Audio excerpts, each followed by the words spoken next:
السلام عليكم ورحمة الله وبركاته. ازيكم عاملين ايه؟ يا رب تكونوا بخير. هعمل لكم النهارده كنافة خطيرة هتاكلوا صوابعكم وراها، بجد حاجة كده تحفة. اتمنى تتابعوا معايا الفيديو للاخر، ولو عجبكم الفيديو بتاعي ما تنسونيش في لايك وشير اشتراك في القناة وتفعيل الجرس عشان يوصل لكم كل جديد مني. ويلا نبدأ وصفتنا ونقول بسم الله الرحمن الرحيم. انا معايا هنا نص كيلو من الكنافة، عشان تطلع معاكي مفتفتة كده صغننه حطيها في الفريزر، يعني حطيها لحد ما تتجمد، وتقومي مطلعاها من الفريزر وهي متجمده كده تتكي عليها هتلاقيها بقت مفرفره ومفتفته معاكي شبه حبات الرز زي ما انتوا شايفين كده، وده بيخلي طعم الكنافه في منتهى الجمال.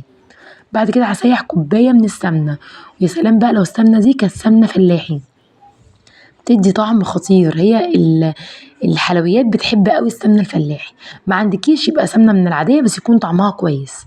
هاخدها وانزل بيها على الكنافه وابتدي اشرب الكنافه منها كويس قوي اهو. ببتدي كده بدخل السمنه جوه طبقات الكنافه كده، بحيث ان ميبقاش فيه حتت مفيهاش كنافه، كله مفيهاش سمنه، كله بيشرب من السمنه زي ما انتوا شايفين كده. وتنزلي تحت خالص، ساعات بيبقى لازق في الطبق من تحت ومش طايله سمنه، فلازم كله يبقى طايله سمنه. تمام. بعد كده هنزل عليهم بربع كوبايه من السكر البودره، عايزه تزودي تخليها نص كوبايه الا ربع براحتكم. بالنسبه لنا احنا ربع كوبايه حلوه قوي، ربع كوبايه على نص كيلو كنافه زي الفل. خدها بقى كده واشرب برضو الكنافه منها كويس قوي.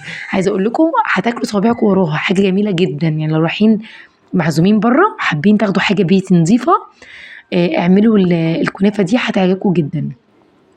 هبتدي بقى اعمل حشوه كده من جوه بسيطه، كريمه كدابه كده بمكونات بسيطه جدا.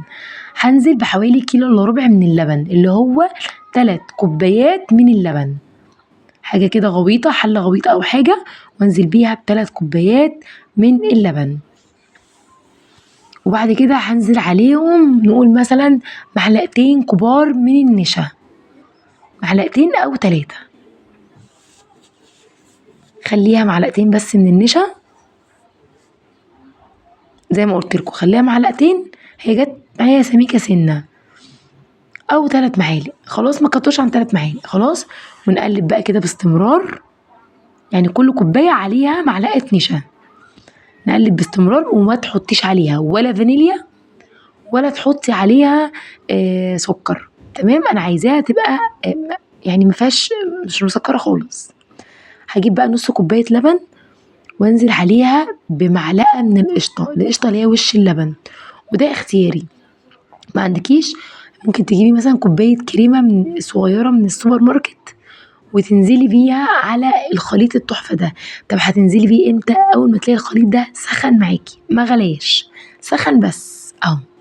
دي نص كوبايه اللبن اهي، بس طبعا لما حطيت القشطه فيها رفعت اللبن لفوق، هي نص كوبايه بس. تمام. بقلب بقى كويس كده تقليب مستمر لحد ما الاقيها بتغلي معايا، مش بتغلي بقى اللي بتغلي كتير، لا، اول ما تلاقي طلعت فقاعات كده من الجوانب تعرفي ان هي كده بقت جاهزه معاكي وزي الفل. تمام. تقليب مستمر. هتلاحظوا القوام، هتلاحظوا القوام بيتقل اهو.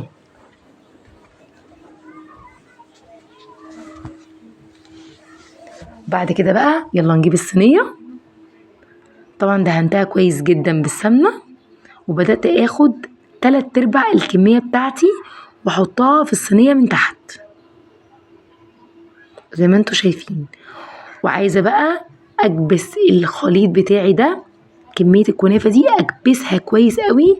ممكن تجيبي صينيه مقاس اصغر وتنزلي بيها على الكنافه بحيث ان هي يعني تبقى متماسكه قوي في قاع الصينيه، او بايديكي. يعني انا بايديا كده هبتدي ان انا انا بس الاول بساوي قبل ما اضغط عشان ميبقاش في اماكن فيها فراغات، بساوي كده. وبعد كده هنزل عليها بكلوة ايدي بقى كده ضغط لحد ما تبقى معايا بالمنظر اللي انتوا شايفينه ده.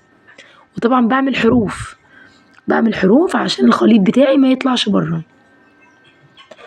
بنزل كده بقى، وبعد كده انا مرضيش انزل بيه مره واحده لحد ما اتاكد ان هو مش هيبقى كتير قوي فممكن يطلع لي على الحروف.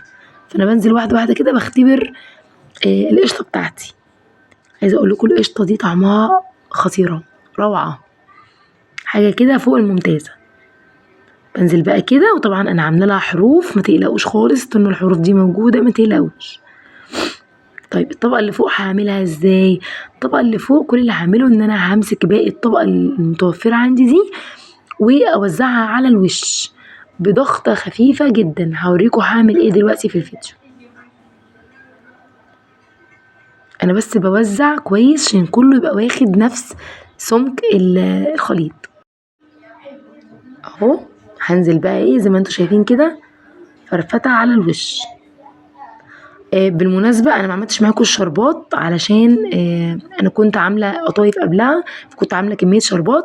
الشربات بتاعي عبارة عن كوباية ونص من المية، او كوبايتين من المية، كوباية ونص معلش انا اسفة، كوبايتين من السكر عليهم كوباية ونص من المية. اول ما يبتدوا يغلوا معاكم انزلوا عليها بعصرة نص ليمونة، خليها تغلي لمدة 10 دقايق. الشربات ما بيبقاش تقيل، 10 دقايق وبعد كده بتطفي عليه وبتنزلي عليه بكيس من الفانيليا.